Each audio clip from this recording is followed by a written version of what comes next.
भक्तवृंदा जय जय श्री चैतन्य जय नित्यानंदा जय श्री चैतन्य जय नित्यानंदा जय द्वैत चंद्र जय गौर भक्तवृंदा जय द्वैत चंद्र जय गौर भक्तवृंदा। श्री चैतन्य चेतन से पाठ मध्य लीला अध्याय 13। अध्याय का शीर्षक है रथ यात्रा के समय महाप्रभु का भावमय नृत्य।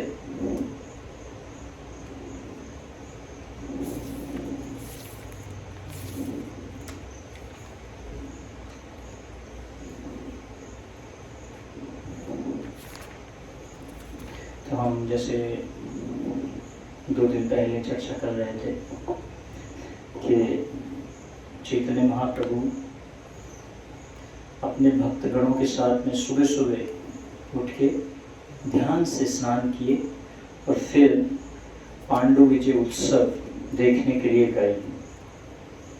पांडु विजय उत्सव मतलब जिसमें जगन्नाथ जी को ऐसे हिला हिला के लेके जाते हैं बहुत तेज शोर मचाते हुए, तो उसको कहते हैं पांडु विजय उत्सव, जिसमें भगवान अपने सिंहासन को छोड़ के रथ की तरफ बढ़ते हैं। तो उस समय चैतन्य महाप्रभु के साथ में उनके सभी महत्वपूर्ण पार्षद अद्वैताचार्य नित्यानंद प्रभु और जितने भी प्रमुख भक्त थे वो सब भगवान के साथ थे। और जब वो पांडु विजय उत्सव को देख रहे थे तो बहुत ही आनंद महसूस कर रहे थे। और जैसा कि हम प्रभुपाद जी बताते हैं कि जो भगवान को उठाने वाले लोग थे उनको क्या कहते हैं? दैत्यपति है ना। क्योंकि जगन्नाथ जी जो हैं, जगन्नाथ के रूप में आने से पहले किसके रूप में थे? नील माधव के रूप में। अभी भी आप जाएंगे नीलाद्रि पर्वत है तो वहाँ पे अभी भी उनका एक विग्रह है। तो जो दैत्य होते हैं वो उनको पहले उनकी सेवा करते थे, शबर, उनको शबर भी कहते थे, तो वो उनकी सेवा करते थे। और इस प्रकार से दैत्य जो है अलग अलग प्रकार से भगवान को उठा के लेके जाते हैं, भगवान को रस्सियों से बांधते हैं। कुछ दैत्यों ने उनको कंधे से पकड़ा और कुछ ने उनके चरण कमलों को पकड़ लिया। जगन्नाथ जी के अर्चा विग्रह की कमर पर एक मजबूत मोटी रेशम की रस्सी बांधी गई और दैत्यों ने दोनों ओर से इस रस्सी को पकड़ लिया और अर्चा विग्रह को ऊपर उठा लिया।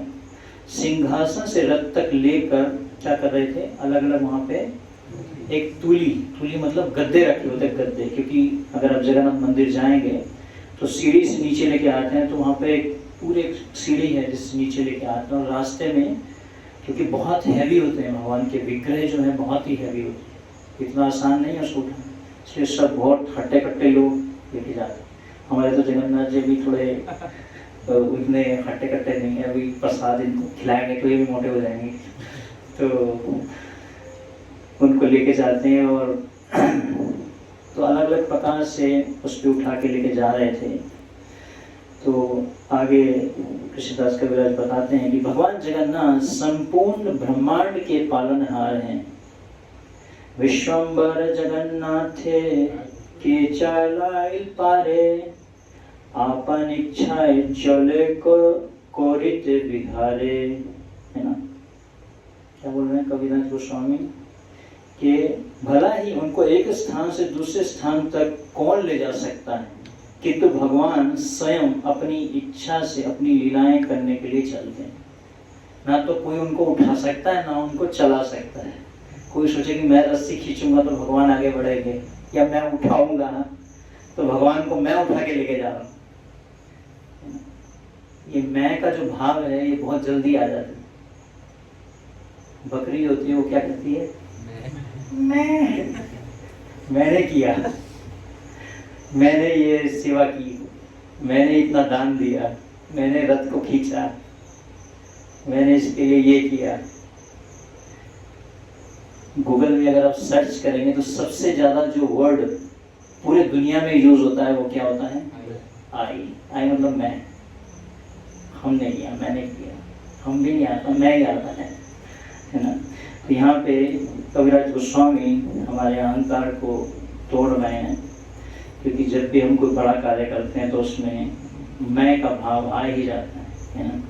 लेकिन जो कुछ भी हो रहा है वो कैसे हो रहा है, क्या बता रहे हैं? भगवान की इच्छा से हो रहा है। भगवान ने इच्छा की है, भगवान की इच्छा, भक्तों की इच्छा है, प्रभुपाद जी की इच्छा है। तो इसलिए पृथ्वी चे आछे नगर आदि ग्राम सर्वत्र प्रचार होइबे मोरा नाम। चैतन्य महाप्रभु ने क्या बोला?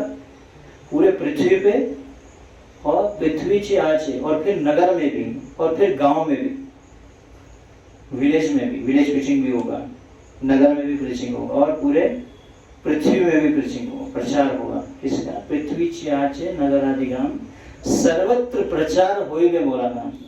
ये जो हरे कृष्ण मंत्र है ये पूरे पृथ्वी पे जो है फैलेगा, और पूरे पृथ्वी पे, क्योंकि चैतन्य महाप्रभु ने ऐसी बात बोल दी तो इसलिए पूरे पृथ्वी पे जो है भगवान के नाम का प्रचार होगा। इससे हम शक्ति प्राप्त करते हैं। हम ये नहीं कह सकते मैंने प्रचार किया। जैसे हम किसी को माला सिखाते हैं करने के लिए, माला सिखाने के बाद में हम उसको थोड़ा थोड़ा कुछ फिलॉसफी बताते हैं। उसके बाद में हम क्या सोचते हैं? इसको मैंने प्रचार किया, इसको मैंने भक्त बनाया है ना। हम क्या हैं? भगवान के हाथ में हम एक निमित्त मात्र हैं, है ना। अर्जुन को भगवान भगवद गीता में बोलते हैं कि तुम इस युद्ध को करो। अर्जुन बोलता नहीं, मैं युद्ध नहीं करूंगा। भगवान बोलते ये देखो मेरा विश्व, सबको मैंने मार दिया है, तुम तो एक निमित्त मात्र हो। तो इसलिए भगवान किसी न किसी को निमित्त बनाते हैं। जैसे भगवान ने किसको बनाया? प्रभुपाद जी को निमित्त बनाया अपने हाथों में, है ना। भगवान चाहते थे कि प्रभुपाद जी का गुणगान हो, है ना। एवे यश घूषु त्रिभुवन, सिर्फ इसी पृथ्वी में नहीं, तीनों लोकों में त्रिभुवन, है ना, तीनों लोकों में प्रभुपाद जी का गुणगान। तो भगवान किसी न किसी को निमित्त बनाते हैं, है ना। तो हमें क्या सोचना है कि हम भगवान के हाथों में निमित्त हैं, लेकिन करते हो तुम कन्हैया मेरा नाम हो रहा है। करने वाले कौन है? भगवान है। करते तो भगवान है ना। करता हम इतनी मान्य थे, मैंने किया, मैंने कुकिंग किया, आज मैंने पराठा बनाया, मैंने सब्जी बनाया, आज प्रसाद कैसा बना प्रभु जी देखो हमने बनाया, देखते हैं प्रभु जी क्या बोलते हैं आज कितना टेस्टी प्रसाद बनाया। अरे प्रसाद तो हर समय बेस्ट होता है क्योंकि भगवान ने टेस्ट कर लिया उसको। तो करने वाले कौन है? भगवान। और हमें क्या बनना है? उनके हाथों में निमित्त बनना है ना। जब प्रभुपाद जी विदेश में गए और प्रभुपाद जी ने क्या बोला? नचाओ नचाओ नचाओ नचाओ, तुम जैसा मुझे नचाना चाहते हो मुझे नचाओ। तुम आज मुझे बौरी स्ट्रीट में जाके नचाना चाहते हो। प्रभुपाद ने क्या किया? करताल उठाया और बैठ गए पेड़ के नीचे। कोई नहीं था, मंदिर भी नहीं था, कुछ नहीं था, लेकिन प्रभुपाद जी को क्या था? श्रद्धा थी, विश्वास था। श्रद्धा शब्द विश्वास को सुदृढ़ निश्चय कृष्ण भक्ति को ये सर्व कर्म कृत होए। सुदृढ़ विश्वास कोरी, अभी गा रहे थे ना हम, विषय आचार्य सेरा से मजिया मुख्य बोलो हरि हरि। तो इसलिए प्रभुपाद जी क्या बने? निमित्त बन गए। इसके हाथ में, भगवान के हाथ में। अब भगवान तो मुझे ले आए न्यूयॉर्क में, 70 साल का मैं बूढ़ा व्यक्ति। 70 साल में कोई जाता है ऐसे प्रचार करने के लिए? अकेला बूढ़ा व्यक्ति, ना उनके पास में $1 भी नहीं था, ये कुछ खरीद के पानी पी लेते। और वहाँ पे तो कोई इन कपड़ों को देख के कोई वैल्यू भी नहीं करता। इंडिया में तो चल रही साधु है तो साधु महाराज को चाय पिला दो। जब हम जाते हैं हरिनाम में तो होता है ऐसा, बोलते हैं यार जूस पी लो, ये पी लो, वो कर लो, हमारे यहाँ आ जाओ, बैठ जाओ। कई लोग आदर देते हैं, कई लोग भगा देते हैं, है ना। दोनों होता है, दोनों। ये भौतिक जगत का नियम है। इस भौतिक जगत में कुछ लोग आपको आदर देंगे, कुछ लोग आपको भगाने। इसलिए प्रभुपाद जी चाहते थे हर एक ब्रह्मचारी को बुक डिस्ट्रीब्यूशन और हरिनाम संकीर्तन करने जाना चाहिए, क्योंकि जब जाएगा तो वहाँ पे कुछ लोग उसको अनादर करेंगे। जब उसको अनादर करेंगे तो उसके अहंकार को तोड़ेंगे, तो इससे उसका शुद्धिकरण होगा। पहले ब्रह्मचारी जो है वो गुरु के लिए क्या करते थे, भिक्षा लेने जाते थे। गुरु जी बोलते थे जाओ आज भिक्षा ले आओ, जाके भिक्षा लेके आओ। तो जाते थे भिक्षा लेने के लिए जाते थे। कितने घरों में जाते थे, हर घर में नहीं मिलता था, एक आधा कोई घर होता था जो ठीक है दे देते हैं, बाबा जी को दे देते हैं सब।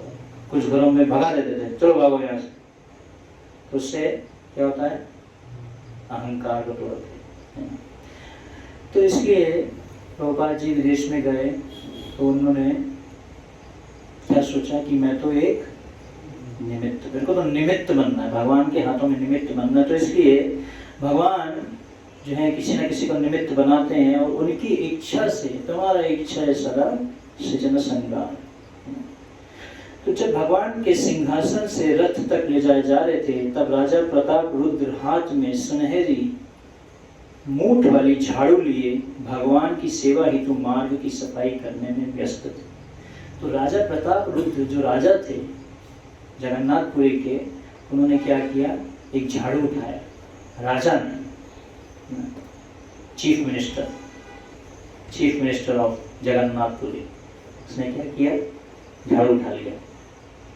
दिखाने के लिए नहीं, फोटो खिंचाने के लिए मैंने झाड़ू उठाया, आज सेल्फी ले लेता हूँ, फोटो डालो इसको।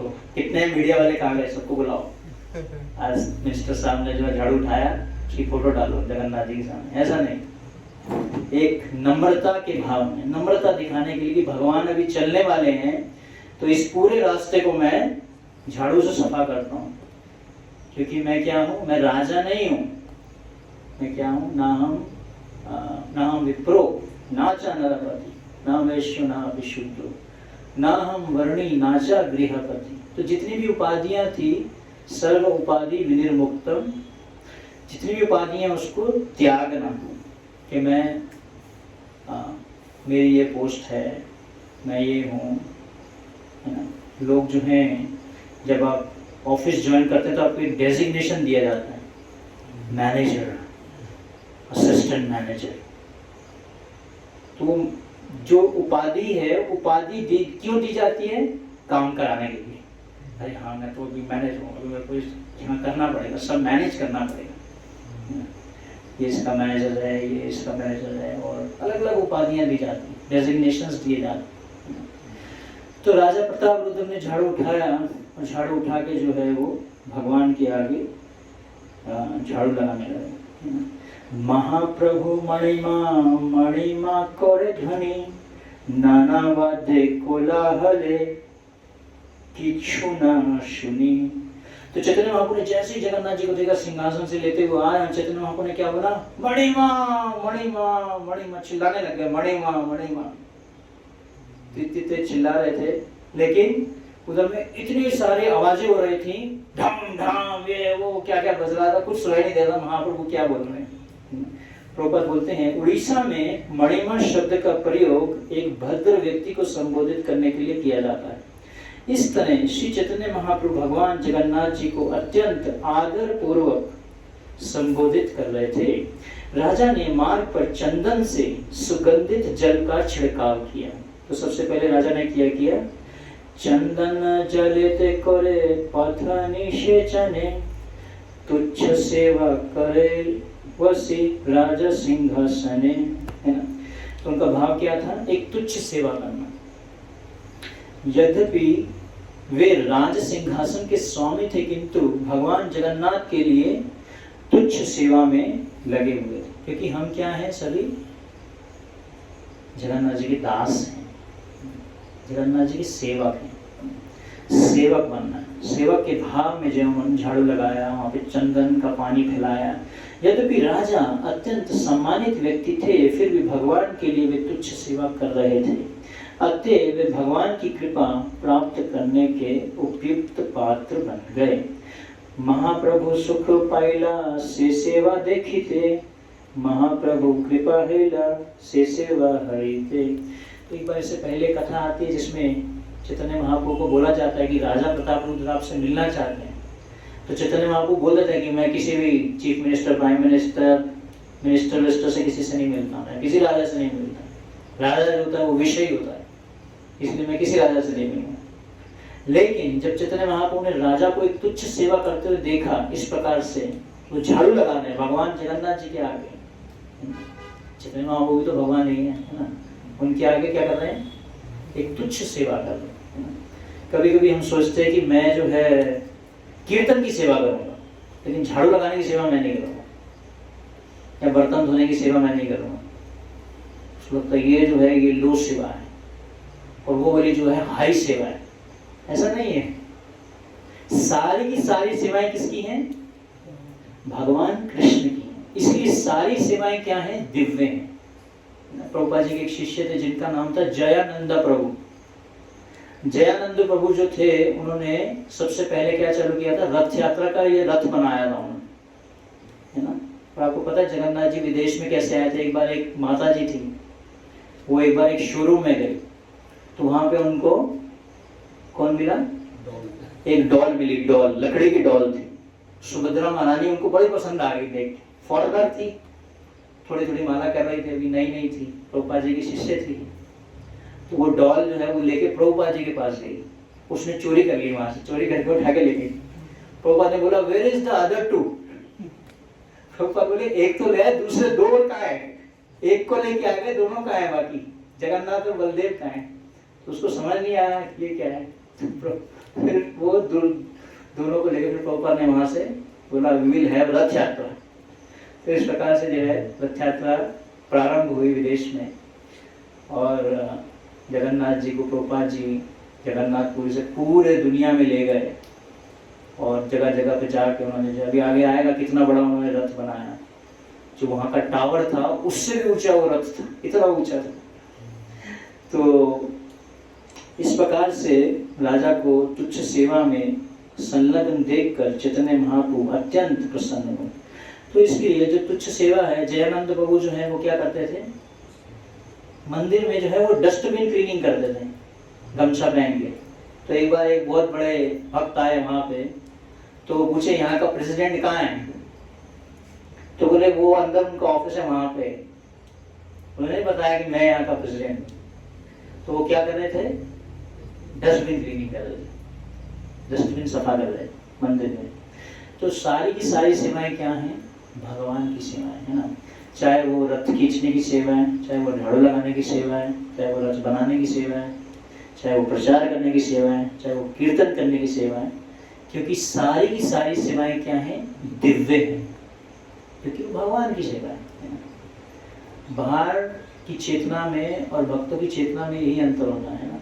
एक बार एक मूवी में एक न्यूज़पेपर में एक फोटो छपा एक फिल्म स्टार का, और ये लिखा गया कि ये जो फिल्म स्टार है हरे कृष्णा मंदिर में बर्तन धो रही है जाके साड़ी पहन के। फिल्म स्टार थी वो, विदेश में बॉलीवुड की एक फिल्म स्टार, वो क्या साड़ी पहन के क्या कर रही थी, भगवान के बर्तन धो रही थी। उसका फोटो छपा है न्यूयॉर्क टाइम्स में। हाँ सच में। तो कहने का पॉइंट ये है कि जो तुच्छ सेवाएं हैं उससे हम क्या करते हैं, भगवान को आकर्षित करते हैं। तुच्छ सेवा का अर्थ है उस सेवा को ऐसे किया जाए कि किसी को पता ना चले, दिखावे के लिए नहीं, दिखाना नहीं है तो मैंने की, इसने किया पता नहीं इसने किया इसने। इसलिए हम जो भी सेवा होती है उसमें हम 2-3 भक्तों को डाल देते हैं। कोई नहीं बोल सकता कि मैंने किया, बोलेगा उसने किया उसने किया, है ना। कोई एक क्रेडिट नहीं ले सकता कि मैंने किया इसमें। तो इस प्रकार से प्रभुपाद जी का तात्पर्य है, भगवान की कृपा प्राप्त हुए बिना मनुष्य ना तो भगवान को समझ सकता है ना ही उनकी भक्ति में लग सकता है। जिस भक्त को भगवान की थोड़ी सी भी कृपा प्राप्त होती है वो ही उन्हें समझ सकता है। तो अपनी बुद्धि से नहीं समझ सकते हैं भगवान। हम सोचते मैं शास्त्र पढ़ूंगा, प्रवचन सुनूंगा और इस प्रकार से मैं भगवान को समझ जाऊंगा। जब तक भगवान की कृपा नहीं हो तब तक हम भगवान को नहीं समझ सकते, है ना। ब्रह्मा जी भी नहीं भगवान को समझ पाते, शिव जी भी घबरा जाते हैं कभी कभी। ब्रह्मा जी एक ब्रह्म विमोहन लीला है जिसमें भगवान ग्वाल वालों के साथ में अपना गायों को चला रहे थे, है ना।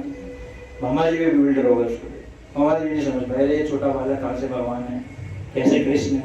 इंद्र भी नहीं समझ पाए, इंद्र घबरा गए, इंद्र को टेंशन हो गई, ये कैसे मेरी पूजा होती है, कैसे कृष्ण की पूजा। कृष्ण ने बोला मेरी पूजा करो, गोवर्धन की पूजा करो, वो भी नहीं समझ पाए, है ना। तो ब्रह्मा बोले चतुर्मुखे कृष्णा कृष्णा हरे हरे महादेव पंचमुखे राम राम हरे हरे। ऐसा एक वैष्णव गीत है, वैष्णव गाय। ब्रह्मा बोले चतुर्मुखे कृष्ण कृष्ण हो रे महादेव पंचमुखे राम राम हरे हरे।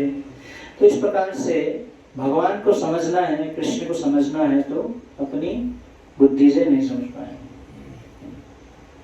ना हम प्रवचने न लभ्या न मेधया न बहुना श्रुते। ना हम प्रवचन से समझ सकते हैं, ना बुद्धि से समझ सकते हैं, ना बहुना श्रुते, ना ही बहुत ज्यादा श्रवण करके समझ सकते हैं।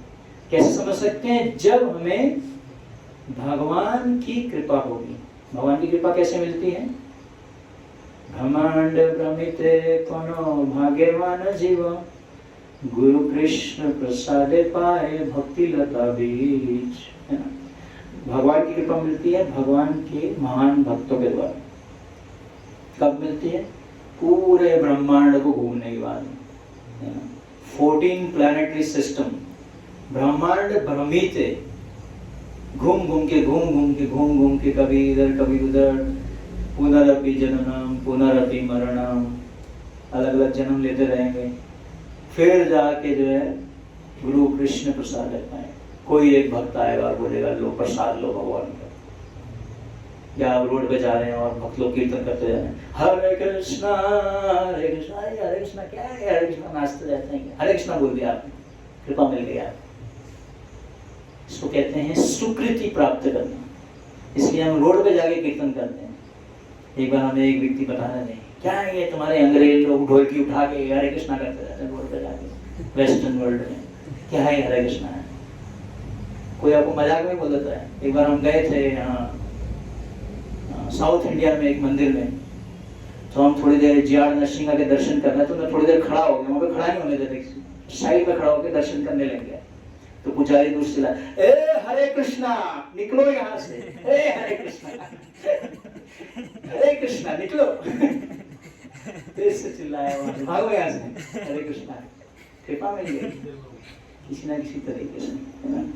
तो बिना जिस भक्त को भगवान की थोड़ी सी भी कृपा प्राप्त होती है वो ही उन्हें समझ सकता है। अन्य लोग उन्हें समझने के लिए भले ही उनका दार्शनिक चिंतन क्यों ना करें, लेकिन वे उन्हें तनिक भी समझ नहीं पाते। यद्यपि प्रताप रुद्र महाराज श्री चैतन्य महाप्रभु को मिलने के लिए अत्यंत उत्सुक थे, किंतु महाप्रभु ने उनसे मिलने से इनकार कर दिया। किंतु जब महाप्रभु ने देखा कि राजा प्रताप रुद्र जगन्नाथ जी की तुच्छ सेवा में लगे हैं, तब वे अत्यंत प्रसन्न हो गए। तो ये एक तरीका भगवान की कृपा प्राप्त करने का क्या है? कुछ तुच्छ सेवाएं करना। श्री चैतन्य महाप्रभु बोले, त्रिनादपि शुनिशेन तरोरेव सहिष्णुना अमानि न मानदेन कीर्तनीय सदा हरि। कौन व्यक्ति है जो हर समय मेरे नाम को ले सकता है, मेरे नाम का 24 घंटे कीर्तन कर सकता है? कभी कभी लोगों को बोलते हैं हरे कृष्णा मंत्र करिए, माला पे मंत्र करिए। बोले हमारे अंदर चलता रहता है, चलता रहता है, अंदर चलता रहता है, माला चलती रहती है, माला पे करने की जरूरत नहीं है। क्या माला पे जब करते हो आप लोग? दिखावा करते हो, आडंबर करते हो, माला पे करते हो, मुंह में राम राम बगल में छुरी, ऐसे लोग बोल देते हैं। तो इसलिए माला पे इसलिए करते हैं क्योंकि हम उसको काउंट करते हैं, काउंट करके करते हैं। फिर लोग बोल रहे माला पे क्यों काउंट करने की क्या जरूरत है? क्योंकि हम कलयुग के जीव हैं, हम स्टैंडर्ड्स को फॉलो नहीं करेंगे। कभी एक माला करेंगे, कभी कुछ नहीं करेंगे, ठीक से करेंगे ही नहीं, है ना। तो इसलिए हमारे आचार्यों ने क्या बोला? संख्या पूर्वक नाम गान नतिभि कालावसानी कृतो तो 6 गोस्वामी क्या करते थे? संख्या पूर्वक नाम गान नतिवी, नाम जप करते थे। कैसे?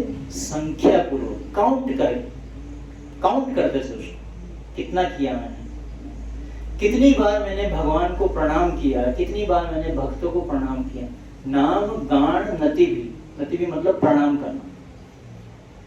कभी कभी आलस हो जाता है, प्रणाम ही नहीं करते, भगवान के सामने आते हैं। जब भी मंदिर में आते हैं प्रणाम करना चाहिए, जब भी मंदिर से जाते हैं प्रणाम करना चाहिए।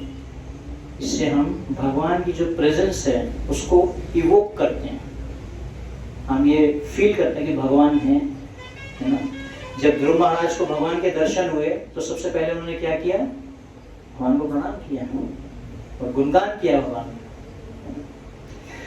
तो इसलिए भगवान की कृपा प्रताप रुद्र को प्रताप प्राप्त हुई, क्योंकि उन्होंने तुच्छ सेवा प्रभुपाद जी कोटि कर रहे हैं, ब्रह्मांड में थे कौन होगा के में देखा नहीं। रथ की सजावट देखकर हर व्यक्ति आश्चर्यचकित हो गया। इतना सुंदर सजाया हुआ था रथ, हर व्यक्ति जो है उसको देख के क्या हुआ? रथेर साजनी देखी लोके चमत्कार, नव हेममय रथ सुमेरु आकार। तो कैसा लग रहा था रथ?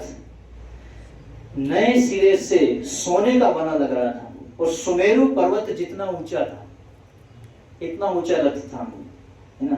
प्रभुपाद जी बता रहे हैं 1973 में लंदन इंग्लैंड में विशाल रथ यात्रा का आयोजन किया गया था और रथ को ट्रैफलगर स्क्वायर तक लाया गया था। लंदन के दैनिक समाचार पत्र गार्जियन के मुख्य पृष्ठ पर चित्र के नीचे शीर्षक छपा था, ट्रैफलगर स्क्वायर में इस्कॉन की रथ यात्रा नेल्सन स्तंभ की समता करने वाली है। नेल्सन स्तंभ लॉर्ड नेल्सन की अत्यंत प्रभावशाली मूर्ति है और काफी दूर से दिखती है। जिस तरह पुरी के निवासी रथ यात्रा के रथ की तुलना सुमेरु पर्वत से कर रहे थे, उसी तरह लंदन के निवासियों ने रथ की समता नेल्सन स्मारक से की। इतना ऊंचा था। इस सजावट में चमकीले शीशे तथा सैकड़ों चामर थे। रथ के ऊपर स्वच्छ छत्र तथा एक अत्यंत सुंदर झंडा था। रथ को रेशमी वस्त्र तथा विविध चित्रों से भी सजाया गया था। अनेक पीतल के घंटे, घड़ियाल तथा घुंघरू बज रहे थे। भगवान जगन्नाथ रथ यात्रा लीला के लिए एक रथ पर चढ़े और उनकी बहन सुभद्रा तथा बड़े भाई बलराम अन्य 2 रथों पर आरूढ़ हुए। भगवान 15 दिनों तक महालक्ष्मी के साथ एकांत स्थान में रहे और उनके साथ क्रीड़ा विहार किया। अनसर का 15 दिन का काल महालक्ष्मी के रहने के एकांत स्थान के सम्मान में निभृत भी कहलाता है। वहां पर 15 दिन रहने के बाद भगवान जगन्नाथ ने महालक्ष्मी से जाने की अनुमति ली। तो यहाँ बताया कि कैसे स्नान यात्रा के बाद में भगवान जगन्नाथ जी क्या होते हैं? बीमार हो जाते हैं। फिर वो महालक्ष्मी जी के साथ में रहते हैं, उनको अलग अलग प्रकार की औषधियाँ दी जाती हैं और अभी वो महालक्ष्मी से परमिशन लेते हैं कहाँ जाने की? गुंडीचा मंदिर, गुंडीचा जाते हैं वहाँ से, है ना। गुंडीचा तक जो है रथ को खींच के ले जाते हैं। महालक्ष्मी की अनुमति लेकर भगवान रथ पर चढ़ते हैं और भक्तों के आनंद हेतु अपनी लीलाएं करने के लिए बाहर आए। इस संबंध में श्रील भक्ति सिद्धांत सरस्वती ठाकुर जी की टीका है कि आदर्श पति के रूप में भगवान जगन्नाथ अपनी पत्नी महालक्ष्मी के साथ 15 दिनों तक एकांत में रहे, तो भी भगवान अपने भक्तों को सुख देने के लिए एकांत स्थान से बाहर आना चाह रहे थे।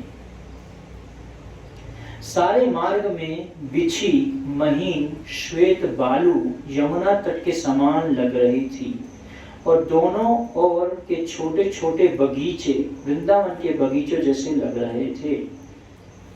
जब भगवान जगन्नाथ रथ पर चढ़ गए और उन्होंने दोनों ओर के सौंदर्य को निहारा, जब रथ पे चढ़े तो भगवान क्या कर रहे हैं? देख रहे हैं आसपास क्या चल रहा है, यहाँ पे गार्डन वार्डन क्या क्या सजाया हुआ सब देख रहे हैं। भगवान बाहर आए, भाई पहली बार आपके शहर में आएंगे, देखेंगे क्या क्या सजावटें की हैं, क्या क्या लाइटें लगाई हैं, क्या क्या लगाया हुआ है, सब देखते हैं भगवान, है ना।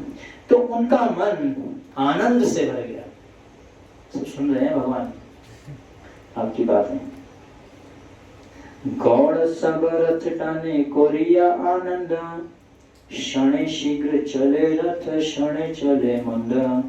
रथ को खींचने वाले गौड़ कहलाते थे और वे रथ को अति आनंद से खींच रहे थे, बहुत आनंद से खींच रहे थे रथ को।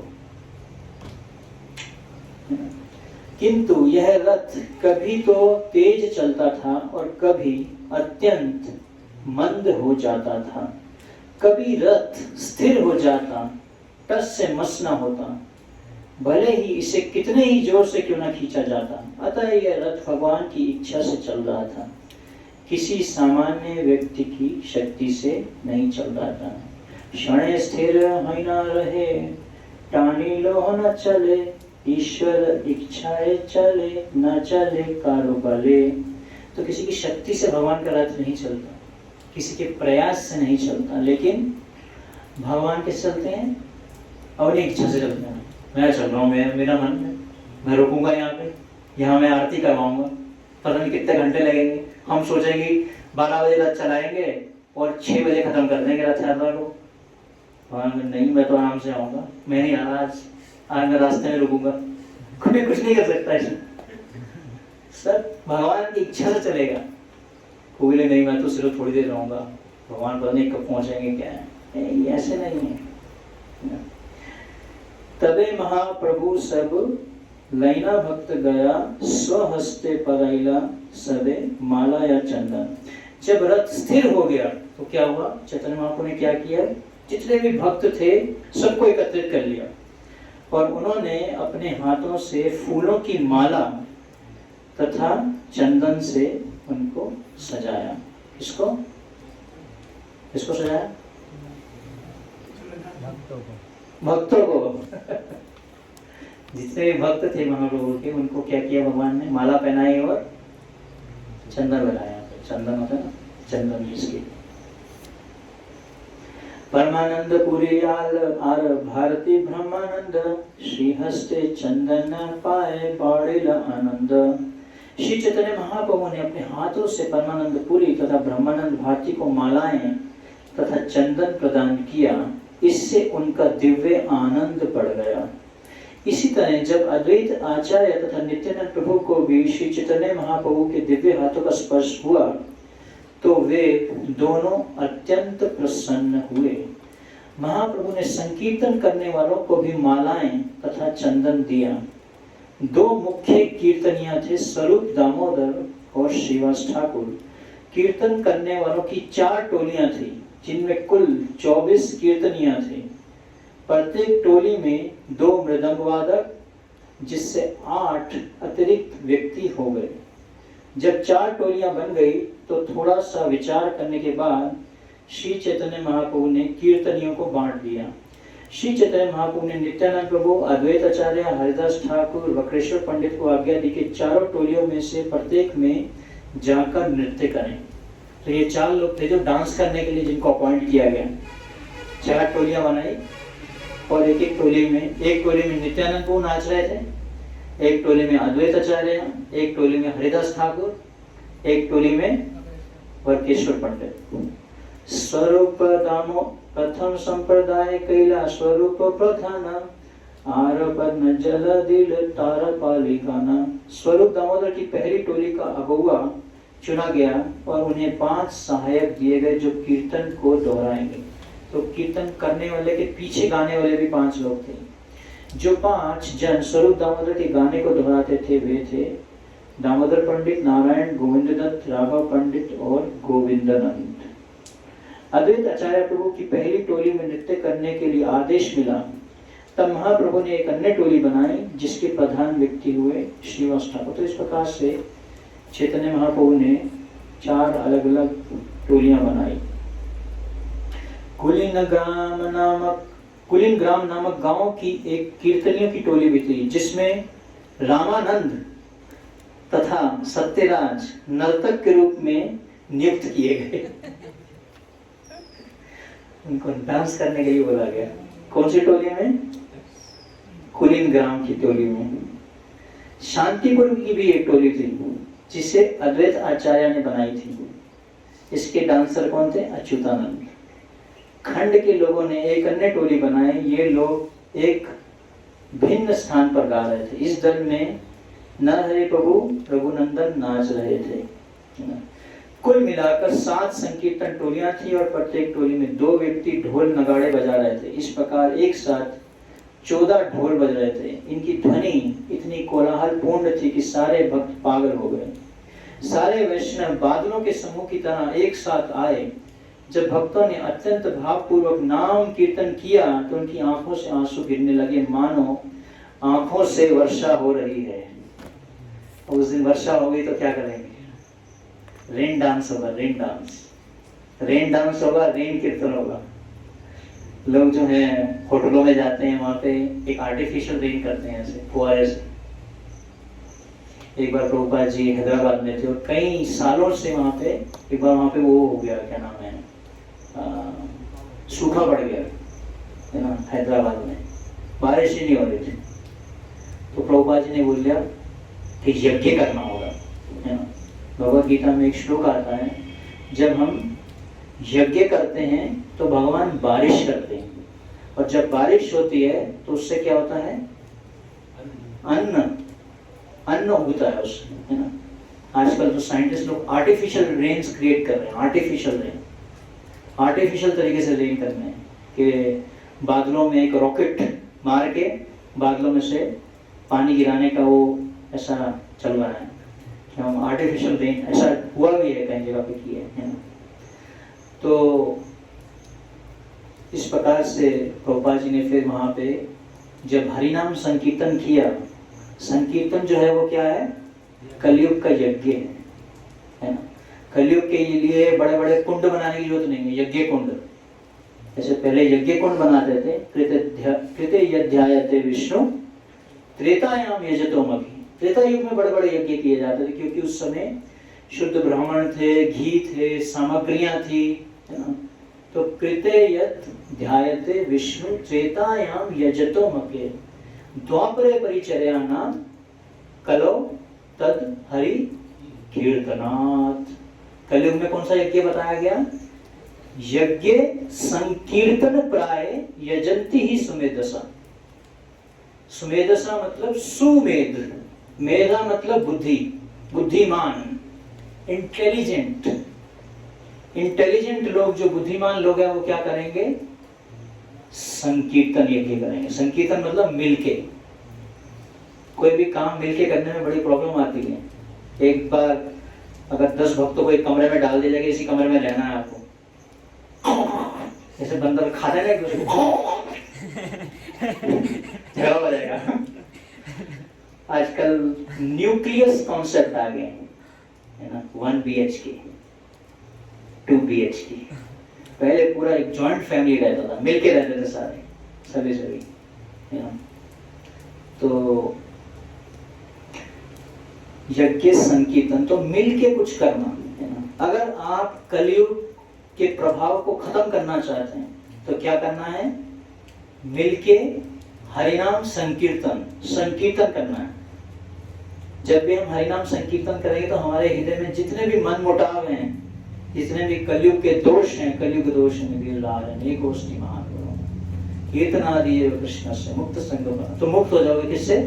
मुक्त संग परामृत कीर्तनादि कृष्ण से। कलयुग दोष निगरानी, दोष देखने की प्रवृत्ति बहुत स्ट्रांग है हमारे अंदर में।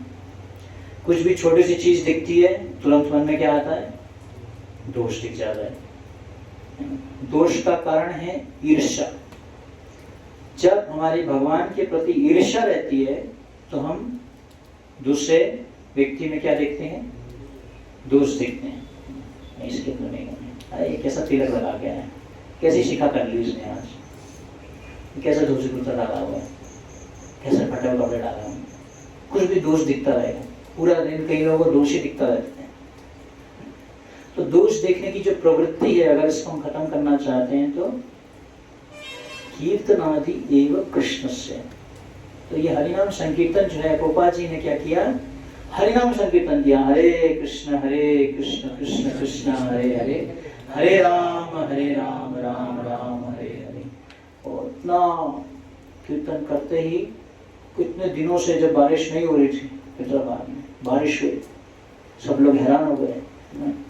तो इसलिए अगर हम धर्म का पालन सही से करते हैं तो भगवान हर वस्तु हमें प्रदान करेंगे, उसके लिए हमें एक्स्ट्रा प्रयास करने की जरूरत नहीं है ना। अत्याहार प्रयासश्च रजल्पो नियमग्रह जनसंगश्च लौल्यं च षड्विभक्ति विनश्यति। अगर आपको अपनी भक्ति को खत्म करना है तो क्या करो? अत्याहार प्रयासश्च। अत्याहार मतलब ओवर ईटिंग, ज्यादा खाना। ज्यादा खाएंगे तो भक्ति नष्ट हो जाएगी। प्रसाद खा सकते हैं, प्रसाद जितना खाना खाओ। अत्याहार प्रयासश्च। प्रयासश्च मतलब अपने प्रयास, अपनी जो हमारी एक लिमिट है उससे ऊपर जाके हम प्रयास करते हैं, है ना। एक बार मैं एक मोटिवेशनल स्पीकर को सुन रहा था, बड़े बिजनेस की बातें करता है, तो बोल रहा था कि अगर छोटी चादर है तो चादर को बड़ा कर लो। मूर्ख वाली बात बोल दी उसने, चादर को बड़ा कर लो। आपकी इतनी कैपेसिटी है, अभी चींटी है, गिलहरी है। जब भगवान राम ने गिलहरी को देखा, गिलहरी के प्रयास को भगवान ने बहुत गुणगान किया। और हनुमान जी जो है वो बड़े बड़े पत्थर डाल रहे थे समुद्र में पुल बनाने के लिए, है ना। तो भगवान ने देखा हनुमान में अहंकार आ गए, बड़ा कुछ कर रहा है, बहुत बड़ा कर रहा है, बड़ा भारत बड़ा बना रहा है, बहुत कुछ अहंकार देगा भगवान ने। लेकिन जो गिलहरी थी, गिलहरी को भगवान ने गिलहरी की भक्ति को अप्रिशिएट किया कि ये जो गिलहरी है ये असली सेवा यही कर रही है, ये मेरे लिए सेवा कर रही है। तो कभी हम सोचते हैं हम बहुत बड़ा करेंगे तो बहुत हमारा हो जाएगा। तो प्रयास, हमारा जो प्रयास है वो उतना होना चाहिए हमारे लिमिट्स में, बाकी सब भगवान की कृपा। और इस सिद्धांत पे अगर हमें विश्वास है, श्रद्धा है कि हाँ मैं अपने लिमिट में, जो मेरी लिमिट है उसमें मैं प्रयास करूंगा, तो फिर भगवान मेरी रक्षा करेंगे। Krishna must protect me, Krishna will maintain me. Krishna मेरी रक्षा करेंगे, कृष्णा मेरे को मेंटेन करेंगे। तो इसलिए प्रभुपाद जी को श्रद्धा थी, तो उन्होंने जब संकीर्तन किया तो इस प्रकार से बारिश हुई। संकीर्तन करेंगे तो बारिश होगी, संकीर्तन नहीं करेंगे तो रथ यात्रा कैसे होगी? तो संकीर्तन तो करना है, तो बारिश भी होगी, है ना। बारिश होगी तो अनाज होगा तो जीवों को सब फैसिलिटीज देने की। महारानी की जय, श्रील प्रभुपाद की जय, श्री चैतन्य महाप्रभु की जय, चैतन्य चरितामृत की जय।